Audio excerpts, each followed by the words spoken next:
So good morning guys. Flex natin itong mga blade na available natin. So meron tayo dito iba't ibang design ng ginunting. Ito ay 26.5 inches. Ayan. So yung case na ginawa dito, gawa sa PVC. So makunat po yan at matibay. At syempre kagandahan nito, yung lagayan natin ng belt, napakaganda, napakaangas. Silipin natin yung talim. Yung materials na ginamit dito, ito ay gawa sa 5160 steel. Ayan. So napakagaan nito dahil nakadesign to pang assault talaga, pang self defense. Ayan.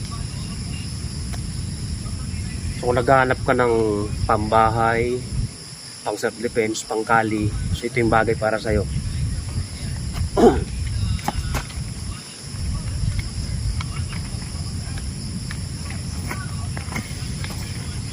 Para makita yung talas, try natin sa papel. Braso yung available natin ito.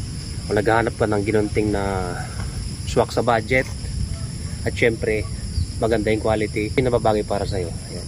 So PM lang kayo para dun sa price. Magbibigay din ako ng discount para sa inyo. Ayan. 2 piraso to kabahaw. Pag gumawa tayo ng dalawa para hindi kayo maggaunahan, di ba? Pero kayong choices. Ayan. 2 piraso. Hindi ka naman hilig sa mahaba, hindi ka katangkaran, so pwede sa ito. Sa motor, tulad ng NMAX, ADB, kasya na siya to. ECX, kasya to. Dahil hindi siya ganun kalaki, hindi siya ganun kahaba. Ayan. So yung ginamit na kahoy dito, yung handle natin, ito ay gawa sa Nara, kaya medyo makunat siya, matibay, talang kilalang kahoy. So yung handle natin, gawa sa stainless. Yung scabbard naman natin, gawa sa mahogany yan. So yung blade natin, same, gawa sa 5160 steel. Ito yung tsura niya.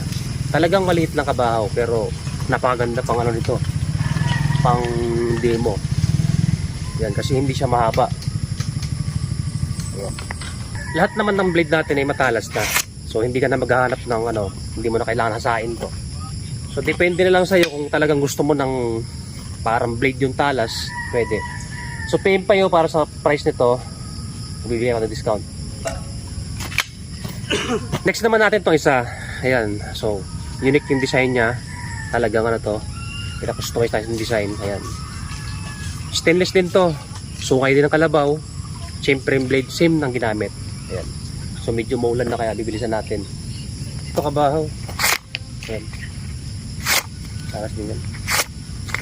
Kung naghahanap ka ng pangkali, pang eskrima, pang self defense, yan pang demo, so bagay sa ito, di ba? Sa mga mahihilig mag-arnis dyan, practitioner or mga instructor at mga kolektor ng blade.